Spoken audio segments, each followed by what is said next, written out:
السلام علیکم۔ امید ہے کہ آپ سب خیریت سے ہوں گے۔ آج ہم جس ٹاپک پر بات کرنے جا رہے ہیں، ہمیں بہت ساری ای میل وصول ہوئی ہیں، بہت سے لوگوں نے رابطہ کیا ہے، نیو کمرز نے اور آنے والوں نے، اور بہت سے لوگوں نے دوسرے ملکوں سے جو اٹلی میں نہیں رہتے ہیں، تو ان سب نے یہ پوچھا ہے کہ آپ بتائیں کہ ہم اٹلی میں اسائلم لینا چاہتے ہیں تو اس کا کیا طریقہ کار ہے، اور لینی چاہیے یا نہیں لینی چاہیے، اور اگر ہمیں اسائلم کرنا چاہیے تو اس کے لیے ہمیں کیا دیکھنا ہوگا، اس کے کیا فائدے ہیں، کیا نقصانات ہیں۔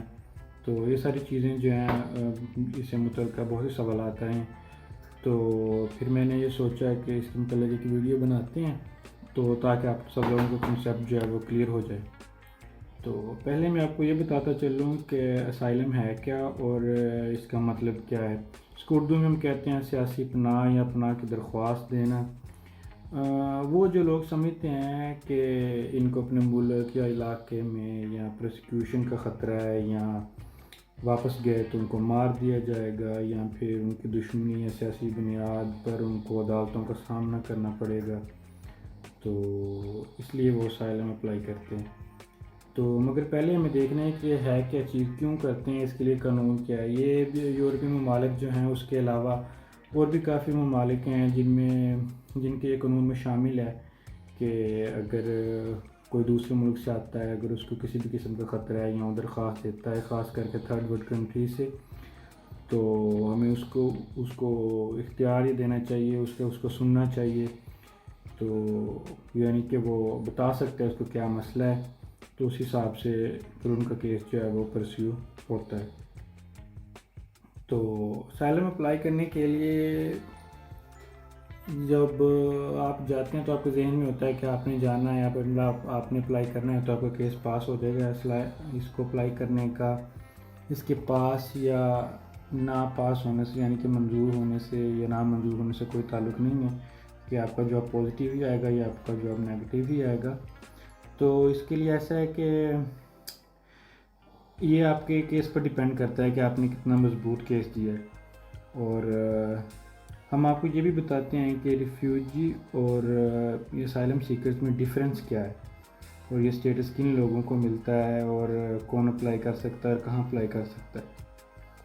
تو اسائلم یا ریفیوجی اسٹیٹس اپلائی کرنے کے لیے اٹلی میں آپ کو مقامی پولیس اسٹیشن جانا پڑتا ہے، جس کو کوستورا کہتے ہیں، اور کچھ کستوروں میں تو آپ بغیر اپوائنٹمنٹ کے جا سکتے ہیں، اور کچھ میں آپ کو اپوائنٹمنٹ لینی پڑتی ہے۔ مثال کے طور پر جو بڑے ہوتے ہیں، جیسے آپ کہہ سکتے ہیں ناپولی اور میلانو میں آپ کو اپوائنٹمنٹ لینی پڑتی ہے، اور کچھ چھوٹے ہوتے ہیں جہاں پر آپ کو نہیں لینی پڑتی، یعنی کہ رش نہیں ہوتا، کچھ میں تو آپ کو 6 ماہ جو ہے وہ انتظار کرنا پڑتا ہے۔ تو اس کے لیے ایسا ہے کہ جب آپ اٹلی میں جائیں گے کسی بھی کستورا کے باہر، تو آپ باہر جائیں گے تو آپ وہاں پر موجود جو پولیس اہلکار ہوں گے ان سے پوچھیں گے، ان کو بتائیں گے کہ ہم نے اسائلم اپلائی کرنا ہے، تو وہ آپ کو وہاں پر انتظار کرنے کا کہیں گے، یا پھر کوئی اور دن بتائیں گے کہ آپ نے کب آنا ہے۔ اور جب وہ آپ کو اگر اسی دن بلا لیتے ہیں یا کوئی اور ڈیٹ دیتے ہیں، جب آپ جاتے ہیں تو آپ کو اندر لے جاتے ہیں، آپ کے خواہش وغیرہ لیتے ہیں، مثال کے طور پر آپ کا نام پوچھتے ہیں، آپ کی ولدیت، ازدواجی حیثیت وغیرہ۔ اور یہ آپ لازمی یاد رکھیں کہ نام بتاتے وقت اس بات کا آپ خیال رکھیں کہ آپ اپنا سر نیم اور فرسٹ نیم ان کو صحیح بتا رہے ہیں، تو کیونکہ اٹلی میں جو فرسٹ نیم ہوتا ہے اس کو نومے کہتے ہیں اور سر نیم کو کونومے کہتے ہیں، تو کافی لوگ جو ہیں وہ ان کو غلط کر جاتے ہیں، پھر وہ آپ کا ٹھیک نہیں ہوتا، یعنی جب تک آپ کا کیس پاس نہ ہو جائے یا آپ کو کوئی ڈاکومنٹ نہ مل جائے تو وہ چینج نہیں ہوتا، تو پھر آپ کا وہی چلتا ہے۔ کیونکہ ادھر ایسا ہے جب بھی آپ آتے ہیں تو آپ جیسے اپلائی کرتے ہیں تو آپ کا میڈیکل کارڈ بھی بن جاتا ہے، اس کے بعد آپ کا ٹیکس نمبر وغیرہ بھی ہے، پھر وہ آپ کے نام کے حساب سے ہوتا ہے۔ تو آپ سب ایسا کریں کہ اپنے پاسپورٹ دے سکتے ہیں، پاسپورٹ پر یا اپنے آئی ڈی کارڈ پر جو آپ کا سر نیم ہوگا وہ آپ کو کنومے ہوگا، اور جو آپ کا فرسٹ نیم یا فیملی نیم ہوگا، گیون نیم ہوگا، وہ آپ کا نومے ہوگا، صحیح ہے۔ تو اس کے بعد وہ آپ کے فنگر پرنٹس لیں گے، تو جس سے وہ دیکھیں گے کہ آیا آپ کا پہلے اٹلی میں کوئی ریکارڈ ہے یا نہیں ہے، یا اٹلی کے علاوہ آپ نے کسی اور یورپین کنٹری میں اسائلم اپلائی کیا تھا یا کیا ہوا ہے، یا آپ کی درخواست جاری ہے۔ کیونکہ اسائلم کا جو ڈیٹا ہے وہ سارے کنٹریز میں ایک دوسرے کے وہ چیک کر سکتے ہیں، شو ہو جاتا ہے. مثال کے طور پر اگر آپ نے جرمنی میں اسائلم کیا تھا، پھر اس کے بعد آپ اٹلی آ گئے، تو وہ اٹلی میں آپ کو شو ہو جائیں گے فنگر. تو اس کے لیے کیا قانون ہے آگے وہ ہم آپ کو اگلی ویڈیو میں بتائیں گے. اس میں تو آپ کو یہ بتاتے ہیں کہ آپ نے اپلائی کیسے کرنا ہے. تو اس کے بعد جب آپ کے فنگر پرنٹس وغیرہ لیں گے تو پھر وہ آپ کو ایک پیپر دے دیں گے جس کے اوپر آپ کا نام وغیرہ لکھا ہوگا، یا آپ کو کچھ جو کیمپوں میں بھیج دیتے ہیں فوراً ہی، اور کچھ میں آپ کو انتظار کرنا پڑتا ہے. صحیح ہے. تو آپ کو کیمپ میں بھیج دیتے ہیں، تو جن کو کیمپ میں بھیج دیتے ہیں وہ پھر کیمپ کی ذمہ داری ہوتی ہے آپ کے کھانے پینے کی، اور آپ کو کپڑے شپڑے بھی دیتے ہیں. کچھ منتھلی کوئی 70 یورو دیتے ہیں، اور اس کے بعد کچھ کوئی رہائش مل جاتی ہے جس کو اپارٹمنٹ کہتے ہیں. وہاں پر اپنا کھانا وغیرہ پکا سکتے ہیں. وہ 3 4 5 لڑکے ہوتے ہیں، 6 گھر کے حساب سے ہوتا ہے کتنے کمرے ہیں، کیونکہ ایک بندے کے لیے 15 میٹر جگہ ہوتی ہے، تو اس حساب سے جتنا بڑا گھر ہوگا اتنے لڑکے ہوں گے. تو انہوں نے کھانا اپنا خود بنانا ہوتا ہے. تو ان کو پھر جو ان کی پاکٹ منی ہے 70 یورو، اور اس کے علاوہ 230 240 اپنے اپنے جو پروینچا ہوتا ہے اس کے حساب سے ان کو پیسے ملتے ہیں. تو اس کے علاوہ پھر آپ کی ڈیٹ آتی ہے پہلی پر میسج سے جوڑنے کی. کچھ کی آپ کے فنگرز کی 1 منتھ بعد آ جاتی ہے، کسی کے 2 منتھ، کسی کے 3 منتھ بعد.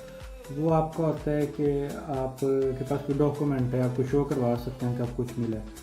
تو اس پر میسج کے بعد آپ کی رینیو ہوتی رہتی ہے. تو اس کے بعد آپ کا آنا ہوتا ہے انٹرویو، جس کو ہم کہتے ہیں کمیشن کہہ دیتے ہیں، انٹرویو کہہ دیتے ہیں، کچھ لوگ بڑا انٹرویو کہہ دیتے ہیں. اس کا 6 ماہ بعد آ جاتا ہے، کچھ کا سال بعد آ جاتا ہے. وہی بات کہ کستورے کا حساب ہوتا ہے. جب زیادہ کیسز ہیں اور بڑا کستورہ ہے تو وہاں پر آپ کو سال بھی لگ سکتا ہے، 1.5 سال بھی. چھوٹا ہے تو 1 سال بعد آ جائے گا، تو 6 ماہ بعد آ جائے گا. تو اس طرح ہے. اور اس کے علاوہ جو لوگ جن کے فنگرز دوسرے کنٹریز میں ہیں ان کو تو 2 سال بھی ویٹ کرنا پڑتا ہے. صحیح ہے. تو وہ پھر ان کا کیونکہ ان کے فنگر دوسرے کنٹری سے معاف ہونے ہوتے ہیں. اس پر ہم ایک الگ سی ویڈیو بنائیں گے. تو اس کے بعد پھر جب کا کمیشن آتا ہے تو اس میں آپ کو اپنا کیس جو ہے وہ مضبوط دینا پڑتا ہے. وہ نہیں کہ آپ کہتے ہیں کہ جی میری گو بھائی سے مسئلہ ہے، یا ماموں سے مسئلہ ہے، چچا سے مسئلہ ہے. وہ نہیں، کیونکہ اسائلم کا مطلب ہوتا ہے وہ آپ نے اپلائی کرنی ہے کہ میری جان کو خطرہ ہے. تو جان کو خطرہ ہے، وہ کہیں گے فیصل آباد میں خطرہ، لاہور چلے جائیں، لاہور ہے، کراچی چلے جائیں. تو آپ نے بتانا ہے کہ آپ کہیں نہیں رہ سکتے. اور ریفیوجی کا یہ ہوتا ہے وہ لوگ جن کے جنگ زدہ علاقے ہیں، یا کوئی بہت بڑا جیسے سیلاب آ گیا یا سمندری طوفان آ گیا، پیچھے کچھ نہیں بچا، اور وہ انٹرنیشنل طور پر لوگ ریکوگنائزڈ کرتے ہیں اس کو کہ واقعی یہ حالات ہیں وہاں پر. فار ایگزامپل جیسے سوریہ میں یا عراق میں جنگ تھی، یا اب افغانستان کے حالات ہیں آپ کے سامنے، تو وہ لوگ ریفیوجی اسٹیٹس اپلائی کر سکتے ہیں. تو اس کے علاوہ جیسے جو پاکستان سے ہیں یا انڈیا سے جاتے ہیں وہ پھر اسائلم ہی اپلائی کرتے ہیں. پھر ان کو اپنا کیس جو ہے وہ مضبوط دینا پڑتا ہے. تو اس کے بعد آپ کے جو ڈاکومنٹس پہلے آپ کو دیتے ہیں، اس کے بعد وہ جب رینیو ہوتا رہتا ہے، تو آپ کا جب کیس خدا نخواستہ فیل ہو جاتا ہے تو اس کے بعد وہ آپ کو جو آپ کا ڈاکومنٹ وہ رینیو نہیں کریں گے جب تک آپ اپیل نہیں کریں گے. اپیل کرنے کے لیے آپ کے پاس 30 دن کا وقت ہوتا ہے. تو باقی آپ یہ ہے کہ پہلے آپ کو جو سجورن ملتی ہے اس کے 60 دن بعد آپ کو لیگلی طور پر کام کرنے کی اجازت مل جاتی ہے، یعنی کہ آپ کام کر سکتے ہیں. تو یہ تھا طریقہ کار جو ہم نے آپ کو بتایا ہے. اس کے علاوہ آپ کے پاس کوئی سوال ہوں تو آپ کومنٹس میں بتائیے. اور اگر آپ کو ویڈیو پسند آئی ہوگی تو اس کو لائک بھی کر دیں اور شیئر بھی کریں اور چینل کو سبسکرائب کر دیں. تو آپ کو ہم مزید ایسی معلومات دیتے رہیں گے، اور جیسے آپ کے سوالات اور ای میلز آئیں گے اس کے حساب سے ہم آپ کو بتاتے رہیں گے. جو آپ کو چیز چاہیے ہوگی یا پوچھنی ہوگی یا کسی بھی قسم کی معلومات، تو وہ ہم آپ کو ویڈیوز کے تھرو دیتے رہیں گے. اگر آپ کو ویڈیو پسند آئی تو اس کو لائک کرنا نہ بھولیے گا، اور سبسکرائب ضرور کیجیے گا چینل کو. تو پھر ملاقات ہوگی آپ سے اگلی ویڈیو میں انشاءاللہ. تب تک کے لیے اپنا خیال رکھیے. اللہ حافظ.